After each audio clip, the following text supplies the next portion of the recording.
Some overarching themes in this book are why good cost management helps avoid a cost-cutting frenzy, how the internet has lowered the cost of communication and globalization, and how you can change your cost structure beyond obvious and simple cost slashing. The old ideas were wrong. You can cut costs and improve quality simultaneously. If you tie your cost goals to specific individuals, it will motivate your team to implement them. Look for the true sources of costs by breaking them into component parts. If you view hiring as $1 million capital purchase, it will help you to make better personnel decisions. Consolidate your vendor list to a few of the high-quality vendors with whom you have leverage. Remember that many small improvements can aggregate into strategic cost advantages. The internet has aided globalization by cutting cost of content and communication. Examine your costs with an eye towards turning some of them into revenue streams. Be strict with costs at headquarters to set an example for the rest of the company. Politics and lack of competition make public sector cost control especially difficult. A cost manager is like a personal trainer. Cutting cost is more dramatic than cost managing. Intelligent cost management will improve your cost position without undermining the basis for your future growth. If you manage your costs well, the need for dramatic rounds of amputating portions of your company happen rarely, if ever. Poor cost managers let their cost structures become unhealthy and act only when the choice is to cut or die. However, if you keep your company bloat under control and make cost management a part of everyone's job, your company will stay healthy with the resources it needs to compete. A great cost manager is like a personal trainer for the company. The goal is to shed the fat while building muscle and enhancing the cardiovascular system. Face it, consumers don't like to hear stories about corporate waste. They know these stories mean they'll have to scrimp to buy what they need. Waste is a luxury no one can afford. What happens at Toyota? People used to say that you could make something cheaper or you could make it better, but you couldn't do both. However, Toyota refuted with this its Toyota paradox. It focused on reducing defects from 1 in 100 to 1 in a million. As it did this at the front end of the manufacturing cycle, it reduced the need for quality control at the back end. Its cars became both better and cheaper, except for certain luxury items for which high cost creates status. All products must become both cheaper and better to win in the marketplace. Becoming a cost management leader. If you give your company's management team wiggle room to adjust revenues, you will never achieve cost improvements. Don't allow managers to hide bad accounts and poor deals using the excuse that they are strategic. They are simply bad for business. Teach managers that a difficult, competitive environment requires them to improve productivity while cutting headcount and holding revenue goals. This assignment requires them to manage actively. Successful cost control requires more than just policies and stated goals. Cost management is not a set and forget process. It requires constant close attention. Give responsibilities to particular individuals and publish reports of real, relevant numbers. The cumulative effect of even small improvements can be substantial. They can give you a cost advantage that your competitors will have difficulty matching. Don't hope for improvements in the long run. Instead, look for things you can fix now. Long time frames merely hide interaction. Hire a chief financial officer and top human resource executives who have demonstrated cost control expertise. The company's executives should foster a cost control culture. Ways and means. Base cost management efforts in a thorough understanding of how your organization creates cost, not only those of production, but also of overhead, capital, and regulation, both in and of themselves and together. How do your firm's activities change these costs?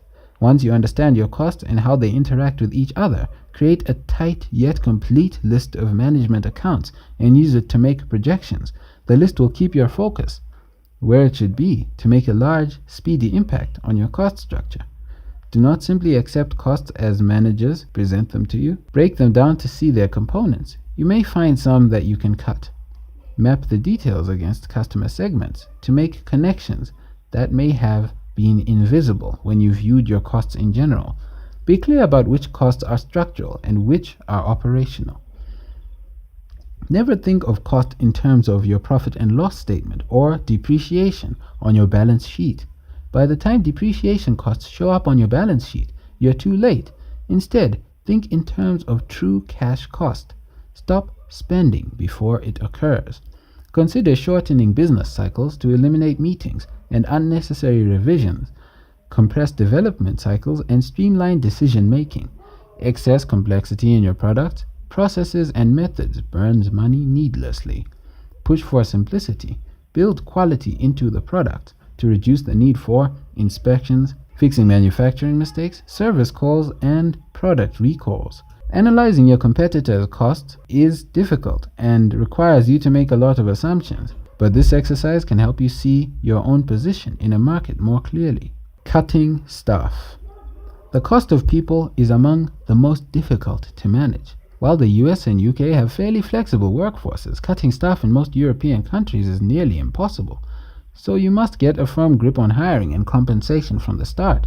Think of hiring as though it is a multi-million-dollar capital investment, which in a sense it is, and you will make better business decisions. Don't base your salaries on surveys. You may end up in an upward salary spiral with your competitors. Variable pay generally ends up costing more because it gives employees more ways to game the system. Technology and automation can help you cut staff, but don't simply automate current processes. Procedures that worked for non-automated production may suddenly become dysfunctional. Instead, use automation efficiently by analyzing how it will change what you do and how you do it. Use a tough, standard evaluation process and remove employees who are doing a poor job. Your good employees will thank you for recognizing their contributions and penalizing bad performance. They will appreciate working with others whom they respect, and for an organization that has high standards and takes them seriously. Everyone will feel better about the organization. Keep headquarters staff small and its prerequisites to a minimum, both to contribute to a cost-conscious culture and to set a good example. Use metrics to prevent headquarters cost creep. Do not allow prosperity to create a spirit of indulgence or entitlement. Vendors. Understand the balance of power between you and your suppliers. How independent are you?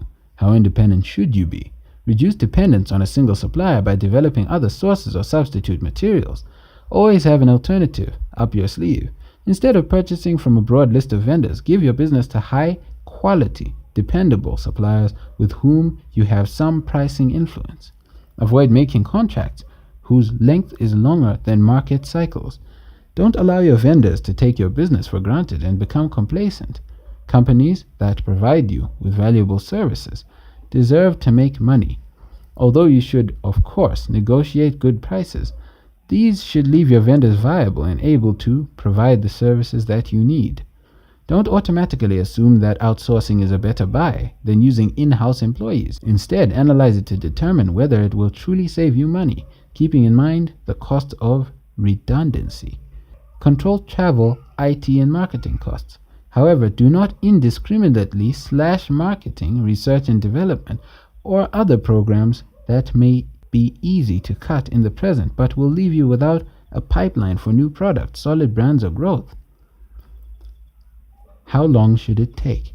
The duration of your cost management activities should match the size of the effort and the projected cost savings. Count the amount of time you spend looking for cheaper pens in minutes.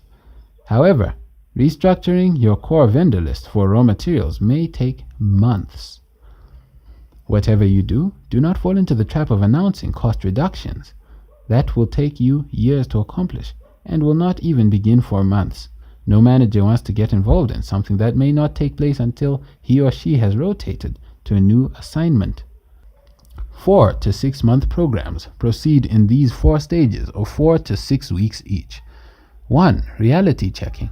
Determine whether the project will be worth the effort and money. Obtain management buy-in and set up a database to track your progress. 2. Tracking. Move the project into the business units.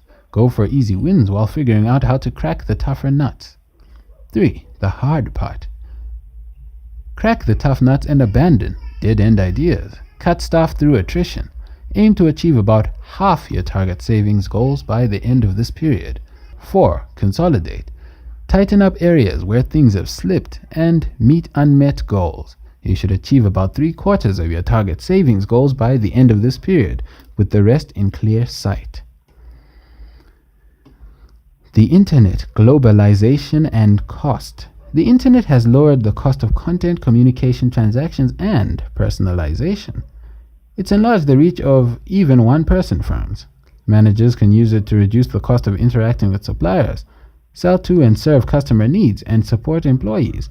Use targeted communication for marketing and for investor relations. Although the amount you save in each area may be small, the overall prize is huge.